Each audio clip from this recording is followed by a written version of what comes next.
It may not be your favorite topic, but let's talk grammar for a few minutes. Try to stay awake and you might learn something. We're going to talk about participles, gerunds, and infinitives. Before we can talk about participles, we have to know parts of speech. If you're not familiar with the difference between a noun, adjective, verb, and adverb, then check out the week 4 video on the parts of speech, then come back here. So what are participles, Mr. Halas? Calm down, I'll tell you. Participles are verbs that are turned into adjectives, usually by using suffixes or endings like you see here.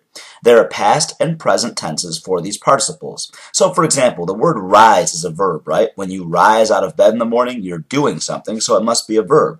If I say the sun is rising, then I'm using it as a verb. However, if I use that word to describe the sun as seen in the rising sun, then I've turned that verb into an adjective, which makes it a participle. Understand? Great. Take a look at some other examples and try to think of some verbs that you know can be used as adjectives in different sentences. A phrase is a small group of words that form a concept. A participial phrase uses a participle to enhance a sentence. As you can see in these examples, participial phrases told us more about the man and the boy. But if we remove them from the rest of the sentence, it would still make sense. Pause the video and look at the other 3 sentences to see if you can find the participial phrase in each. Then hit play to see if you are correct. Packed with jelly describes a donut. Watching movies describes the teenagers. Looking exhausted describes the speaker in the last sentence.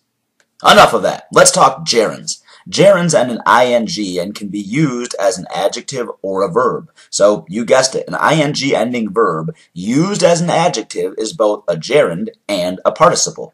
Sometimes nouns receive that ing ending, such as planking or T-bowing, though these are far less common. Check out the examples on screen of common gerunds and their verb and adjective forms. An infinitive is simply a base verb that follows the written, spoken, or implied word to.